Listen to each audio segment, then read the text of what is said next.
Assalamualaikum warahmatullahi wabarakatuh. Hai Ananda Soleh dan Soleha. Welcome to our virtual class Secret. Hari ini kita akan belajar ilmu pengetahuan alam bersama dengan Umi Esi. Alhamdulillah, hari ini kita akan melanjutkan materi mengenai energi listrik. Kemarin kita sudah belajar komponen dan cara rangkaian listrik. Hari ini kita akan belajar proses menghasilkan energi listrik, bagaimana menyalurkan energi listrik, dan bagaimana sih cara menghemat energi listrik. Nah, Anda sudah tahu bahwa dalam mengoperasikan alat elektronik yang ada di rumah kita membutuhkan energi listrik. Nah, bagaimana ya caranya energi listrik dari PLN atau perusahaan listrik negara itu bisa masuk ke rumah kita? Hari ini kita akan membahasnya bersama-sama. Di rumah kita bisa menyalakan televisi, menyalakan radio, menyalakan kipas angin, AC, itu karena kita mendapatkan listrik dari PLN atau perusahaan listrik negara. Dari mana PLN memasok listrik? PLN memasok listrik dari pembangkit listrik. Pembangkit listrik itu berfungsi untuk membangkitkan energi listrik melalui berbagai macam pembangkit listrik. Nah, sumber-sumber energi alam yang dimanfaatkan untuk membangkit listrik itu diantaranya adalah bahan bakar fosil, bisa berupa batu bara, minyak bumi, gas alam. Ada juga dari cahaya matahari, dari biogas, panas bumi, air, dan angin.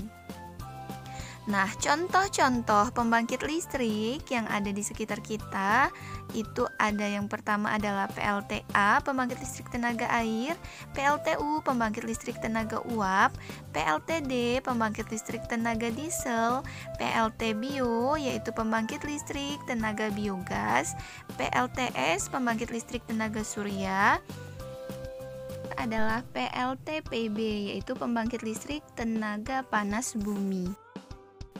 Sumber tenaga penggerak pembangkit listrik itu dibagi menjadi dua.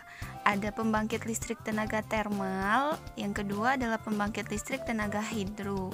Pembangkit listrik tenaga termal yaitu pembangkit listrik yang dapat mengubah energi panas, termal panas, menjadi energi listrik. Contohnya adalah PLTU, PLTD, PLTG, PLTPB, dan PLTN. Kita ambil satu contoh, misalnya pada PLTU. Jadi sumber energi panas berupa uap panas itu akan dipanaskan sehingga suhunya menjadi tinggi. Ia akan menggerakkan turbin. Nah, turbin yang bergerak ini menghasilkan energi mekanis, di mana nanti energi mekanis diubah menjadi energi listrik oleh generator. Selanjutnya adalah pembangkit listrik tenaga hidro, yaitu pembangkit listrik yang dapat mengubah energi air menjadi energi listrik.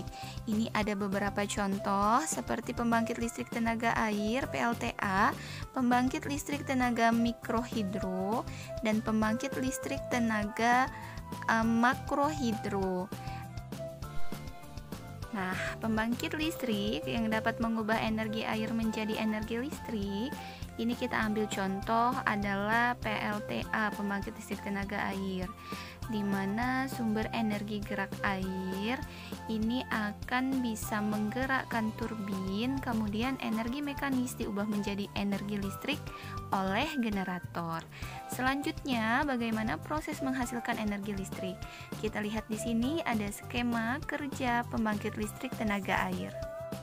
Pertama-tama air pada waduk itu akan memasuki pintu di mana ini akan diatur oleh katup pengaman. Kemudian air akan mengalir memasuki tangki pengaman tekanan. Ini diatur oleh katup pengatur tekanan. Ketika air sudah memiliki tekanan yang tinggi, maka air ini dapat menggerakkan turbin menjadi energi gerak. Nah, energi gerak yang dihasilkan oleh turbin ini akan diubah oleh generator menjadi energi listrik. Listrik yang dihasilkan ini akan ditransform masuk ke transformation energi listriknya melalui saluran transmisi, kemudian akan dialirkan listriknya ke rumah-rumah. Nah, air yang tadi setelah proses menghasilkan listrik ini akan kembali lagi ke waduk atau ke sungai. Oke, selanjutnya mengenai pembangkit tenaga listrik mikrohidro. Di daerah pedesaan yang belum terjangkau aliran listrik dari pemerintah, warga terkadang membuat pembangkit listrik secara mandiri dengan memanfaatkan aliran air dari sungai atau air terjun yang ada di daerahnya. Nah, pembangkit tersebut tentunya menghasilkan energi listrik yang hanya cukup untuk memenuhi kebutuhan listrik warga sekitar saja. Nah, pembangkit listrik ini dinamakan pembangkit listrik mikrohidro yang memanfaatkan sumber energi alternatif dan aliran air yang ada di lingkungan sekitar. Pembahasan berikutnya mengenai penyaluran energi listrik, dimulai dari pembangkit listrik, kemudian dialirkan ke transformator penaik tegangan. Setelah itu, energi listrik akan dialirkan melalui gardu induk. Setelah dari gardu induk, akan dialirkan ke transformator penurun tegangan. Ini dimungkinkan untuk dimasukkan ke pemukiman. Kemudian melalui trafo distribusi energi listrik itu dialirkan ke pemukiman rumah-rumah warga. Setelah energi listrik itu masuk ke pemukiman masyarakat, maka hal yang harus kita lakukan selanjutnya adalah menghemat energi listrik. Berikut ada beberapa cara untuk menghemat energi listrik. Yang pertama yang dapat kita lakukan adalah menggunakan lampu hemat energi berupa lampu TL dan lampu LED. Kemudian yang kedua, kita bisa menanam tanaman di perkarangan rumah. Tujuannya untuk apa?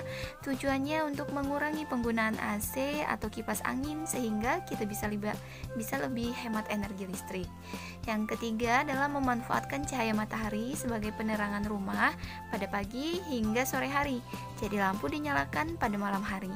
Selanjutnya adalah mematikan alat elektronik yang tidak digunakan dan menggunakan alat elektronik dengan watt yang rendah. Berikut adalah sumber energi alternatif yang kita gunakan sebagai sumber energi listrik. Ada beberapa contoh seperti matahari, arus air, angin, ombak laut, kotoran ternak, limbah pertanian, dan panas bumi. Nah, energi ini bebas polusi dan jumlahnya sangat banyak di alam dan tidak akan habis dalam waktu yang lama. Baik, alhamdulillah materi kita hari ini telah selesai. Kita telah belajar mengenai cara menghasilkan energi listrik, cara penyaluran energi listrik, dan cara menghemat energi listrik. Umi harap Ananda semua bisa mempelajari kembali video dan membaca pada buku SPS IPA. Umi harap Ananda semua bisa belajar lebih tekun dan tetap semangat walau belajar dari rumah. Umi akhiri. Wassalamualaikum warahmatullahi wabarakatuh. Terima kasih.